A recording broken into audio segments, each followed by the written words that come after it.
two, 1, 2, 3, 4.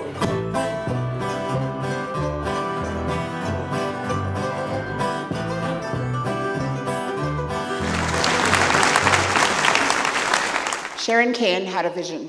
She had a vision of connecting the past to the present. And through her vision, she conducted 170 interviews with members who resided here in this valley, in the Wind River Basin. And those members that she interviewed were Northern Arapaho, Eastern Shoshone, and Anglo-European. Through her interviews, she asked members to provide pictures and also stories that held a lot of wisdom. And I've been working on this with Ivan Posey, who is the Tribal Education Coordinator at CWC. And together, we want to make this project a healing project to where when we release it to the community, we want it to be in a good way.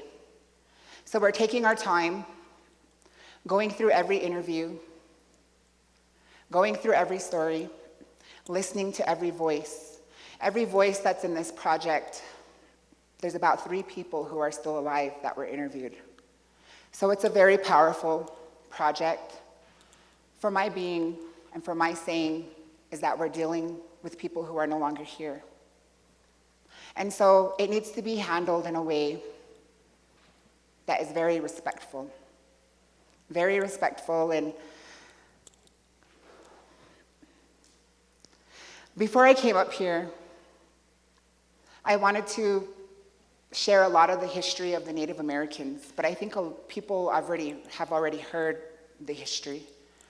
So I wanted to kind of talk to you guys from my heart in saying that by doing this project, it has really helped me into understanding where I came from, who I am today, and where I'm going. If it wasn't for our ancestors, we wouldn't be here. And I acknowledge that, I accept that, and I respect that. And it is through the power of prayer, it is through talking to my ancestors that I continue forward in every day in life. In psychology, I've learned a lot of things. I've learned that we have the ability to manifest things just by the power of our mind. By thinking things, by visualizing things, we have the ability to manifest these things into existence. And it's the same thing like when you go to a shaman to go for a healing ceremony. It's the same thing. They tell you it's not going to work if you don't believe. And that's with everything, with every culture, with every tradition. Even in today's society and churches, if you don't believe, it doesn't work. It doesn't work. It's not for you. And so by going through this project, I have learned a lot of things, and just kind of took the Spirit's guidance into what I'm supposed to do. Before I came and did my talk and stood up here in front of you all today, I went and listened to some more of the audios and found out a lot of information that needs to be handled in a way that is going to be educational as well as healing to the community. Sharon Cain and I, we sat down, we had a talk. You know, I'm an empath, so I feel everybody's energy. I take it in, and sometimes I can feel the negative energy, and sometimes I can feel the good energy. When I feel that negative energy, that's when it's my time to get away from that person, you know, my time to leave that person. But when I'm feeling the good energy, I absorb it all. And I take that, and I heal from that. I heal from the energy that I take from people, whether it's a learning lesson, whether it's through education. You know, I not always believed that education was the way. But by doing this project and by going to school, I have 1 semester left. before I transfer on to the university. I'm now a supporter of education. Again, like I said, I wouldn't be here, my ancestors wouldn't be here, my people wouldn't be here today if it wasn't for everything that we have went through. Me and my mother, we had a conversation one day. We were talking about how people take things for granted these days. People are so stuck in their phones, they're so stuck in their own lives that they don't even go and visit another person.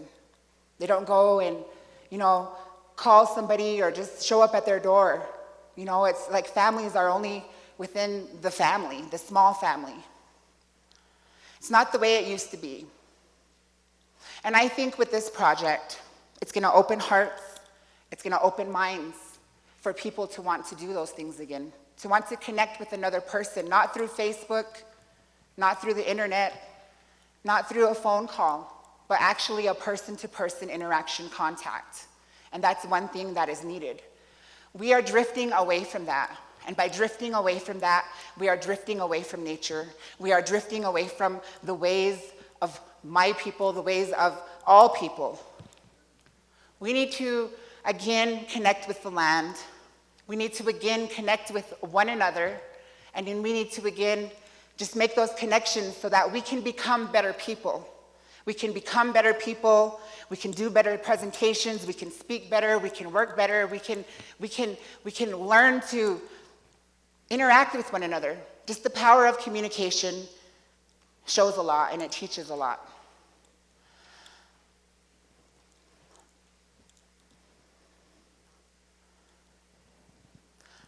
A lot of the cultures and the traditions, I believe, will become lost if we don't document these things.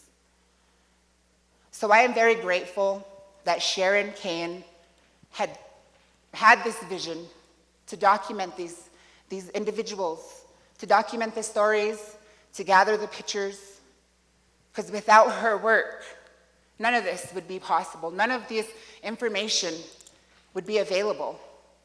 This project is housed at Central Wyoming College. It's a closed project right now. We are working on the fundamentals of it so that we could, like I said, release it in a good way. But I wanted to do the first introduction of it to kind of share the stories. So we'll be setting up a website where we will share some of the stories. We'll go through them and share the ones that we feel will heal us. Another thing that I've learned through my research, I am always wanting to know why. Always wanting to know why about everything. And that's why I chose to go to school and study psychology. That's why I chose to take it further into learning about spiritual psychology. I wanted to know also what the shamans knew, but then yet I also wanted to be able to explain it and have that proof to be like, see, there it is. There's how it works, to explain it to other people. And so that's why I'm furthering my education into what I'm going into.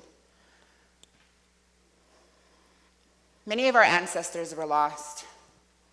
They may have died in tragic ways. Pictures are a snapshot in time. They're a snapshot into time.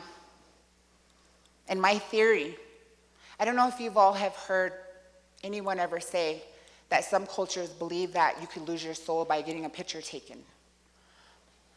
So I wanted to research further into that, and I have learned that it's not only the Native Americans that had believed that, but there was other cultures as well. And through my research, I have discovered that the snapshot in time was not a bad thing. It was actually a good thing. And the good thing was that so we can look back at these memories. We can look back at all the moments that we had taken in time or our ancestors had taken in time. And if they ever needed those healing, positive thoughts so they can find the afterlife where they need to go, that's what pictures are for. I wear many hats. And I just wanted to share with you guys some of my work. I'm a poet, and something that I put together called Grandfather Bless Me with Unity. I want to thank you guys for my time, for your time. I appreciate you all. Thank you.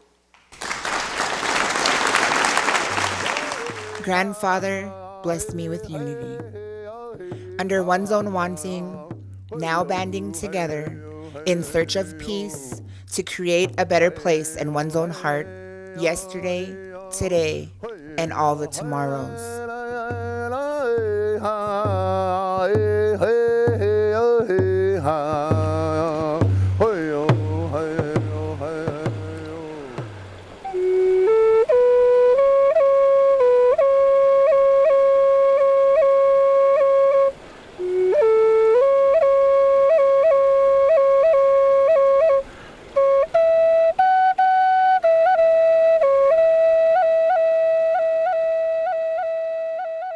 Grandfather, show me the way, the path to spiritual living.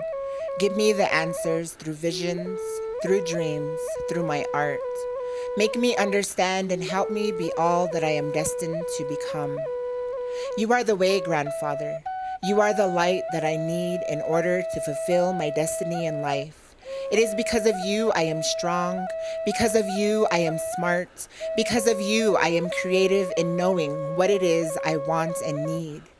You give me the desire to go after what it is life offers me, taking it by the reins and leading it to that spot in my heart where I can nurture it and it will grow. I am a proud native of the Wind River Mountains, the home of two great tribes, both the Shoshone and Arapaho. Grandfather, protect the people of this area. On this land, in this world, my prayers are strong and I know you can hear me. Grandfather, I want to remember the time when my ancestors walked about this land and had their homes within teepees, where the troubles remained upon survival and strength. I want to remember the ways of the women folk and the ways of the men folk. I want to cherish my culture, my heritage, and my name. Grandfather, you are wise and old, and you hold all the great stories of the times. You hold all the memories. It is you who knows us best and looks after us and picks us up when we tend to fall. You protect us from the evils of this world, and for that I thank you, Grandfather. I honor you, for if we didn't have you here with us, we would get lost in our ways, in our tradition, and in our teachings. Grandfather, you guide each and every one of us to better days through the memory of our ancestors, through our elders, through our children, through our teachers and leaders, through our experiences and lessons taught by the ones we encounter each and every day. Grandfather, you give us hope for another day granted, another day spent, and another day gone. One day we will all join you, Grandfather. Our spirits will leave these bodies and be beside you to help guide our loved ones in better choice making, to the complete understanding of spiritual living. We will help offer the needed strength, ambition, and help to always honor the native culture and the people through creators' miraculous art. Ho ho, Grandfather.